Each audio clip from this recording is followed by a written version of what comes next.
Sir hello, Radhe Radhe. Radhe Radhe. Sir বলছি, এই যে সোনার দাম আমরা বিগত দিনে যে কটা ভিডিও মানে আপনি যে কটা প্রেডিকশন বলেছেন সবগুলোই খেটেছে।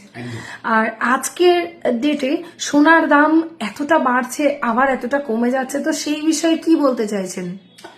প্রথমেই তো বলবো সবার জন্য আর একটা দারুণ সুযোগ, কারণ আমাদের যে প্রেডিকশন বা ওয়ার্ল্ড সিনারিও যে কথা বলছে যে একদিকে চায়না, একদিকে আমেরিকা এবং একদিকে রুশ, একদিকে ফ্রান্স, প্রত্যেকটা দেশই চাইছে সোনাকে মজুত করতে, কারণ তার দেশের যে টাকা, সেই টাকাকে আমাদের দেশের টাকা বলা হয়, রুপি বলা হয়, কোন দেশে সেটা পাউন্ড বলা হয়, কোথাও ইউরো বলা হয় বা কোথাও ডলার বলা হয়। তো সেটাকে স্ট্যাবলিশ করার জন্য ডলারের এস্টাবলিশমেন্টের কারণে বা বিভিন্ন রকমের সট্টাবাজির কারণে সোনার একটা বিশাল গ্রোথ মানে হয়ে গেছিল এবং সেখান থেকে কিন্তু আমরা দেখেছি তার ডাউনফল হয়েছে।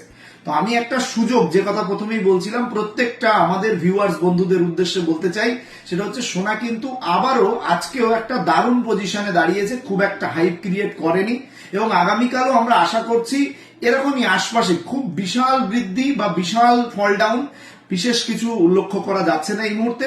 তবে এটা দুই একদিনের সিনারিও এরকমটা বলছে, তবে নেক্সট এটা যে বড় আকারের বৃদ্ধি হবে না বা বড় কোনো কিছু হতে পারে না, এই বিষয়ে 100% রাইট বলার মতন জায়গা নেই। সেই জন্য প্রত্যেকটা গ্রাহক বন্ধু এবং প্রত্যেকটা আমাদের ভিউয়ার্সদেরকে বলবো যে তারা যদি সোনার গহনার তাদের প্রয়োজন থাকে বা কাছে যদি টাকা থাকে, তো সেক্ষেত্রে অ্যাসেট হিসাবে হোক বা নিজের গহনার জন্য হোক, যেভাবেই হোক না কেন, এটা কিন্তু একটা ভালো সময় চলছে আপনাদের সোনা ক্রয় করার জন্য, কারণ এটা কিন্তু অবশ্যম্ভাবী এই বছরের শেষের দিকে বেড়ে যাবে।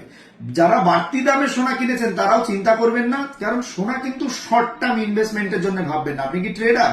যদি ট্রেডার না হন তাহলে আপনাকে অত কিছু ভাবতে হবে না। আপনি যদি একজন সোনার ইউজার হন বা একজন গহনা প্রেমী হন বা একজন ছোটখাটো ইনভেস্ট করে রাখতে চাইছেন যে পরবর্তীতে যদি বেড়ে যায়, তাহলে আপনি সোনা এখন বুক করুন, আপনার জন্য ভালো সময়। কালকের পরে আজকে বিশেষ কিছু বৃদ্ধি, বড়সড় কিছু বৃদ্ধি কিন্তু হয়নি। তো সেক্ষেত্রে আপনারা এই মুহূর্তে সোনা কেনা শুরু করে দিন। আর এর পরবর্তীতে দেখুন বিশাল ডাউনফল হওয়ার লক্ষণ নেই, তবে ধীরে ধীরে ধীরে ধীরে এটা বৃদ্ধির দিকে যাবে। সেটা এখনই চটজলদি অনেক হাই বৃদ্ধি হয়তো হচ্ছে না, তবে নেক্সট টু নেক্সট কি হয় দেখা যাক। ইতিমধ্যে আমরা একটা ছোট্ট খবর পেয়েছি, ইটিএফ মানে যেটা গোল্ডের শেয়ার মার্কেট চলে, শেয়ারে গোল্ড কেনা বেচা হয় ইটিএম এর মাধ্যমে, সেখানে কিন্তু চায়নার একটা বড় অংশের ইটিএফ অনেকে ছেড়ে দিয়েছে, মানে বলতে পারেন বেচে দেওয়ার মতো। তো সেরকম দেওয়ার ফলে কি হয়েছে, অনেকটা কিন্তু সেখানে গোল্ডে ওই জন্য বিশেষ কিছু দাম বাড়তে লক্ষ্য করা যাচ্ছে না। তবে এটা তো ওয়ার্ল্ড সিনারিও, ওয়ার্ল্ড মার্কেটের ব্যাপার, বিভিন্ন দেশের ব্যাপার রয়েছে এর মধ্যে। হ্যাঁ, তো সেক্ষেত্রে লং টার্মে এর বিষয়ে বিশেষ কিছু প্রেডিকশন করার আমার মনে হয় না সেটা ঠিক হয় বা সেটা আপনাদের জন্য সেটা সুবিধাজনক হবে। আপনাদের একটাই জিনিস, সেটা হচ্ছে এই মুহূর্তে গোল্ড কেনাটা আপনাদের জন্য সুবিধাজনক হবে, বা সেটুকুই আপনাদেরকে বলবো। বেশি দেরি না করে আরো একটা সুযোগ আপনারা পেয়ে গেলেন আজকের দিনটাও। আজকে কিন্তু গোল্ডের দাম আরেকটু বৃদ্ধি হওয়ার কথা ছিল, কালকে লাস্ট যে অবধি গেছিল তাতে আজকে 45, আজকে 55, 56, 57 হওয়ার কথা ছিল, কিন্তু সেখানে কিন্তু আজকে গোল্ড 50, 51, 52 মধ্যেই ঘোরাঘুরি করছে।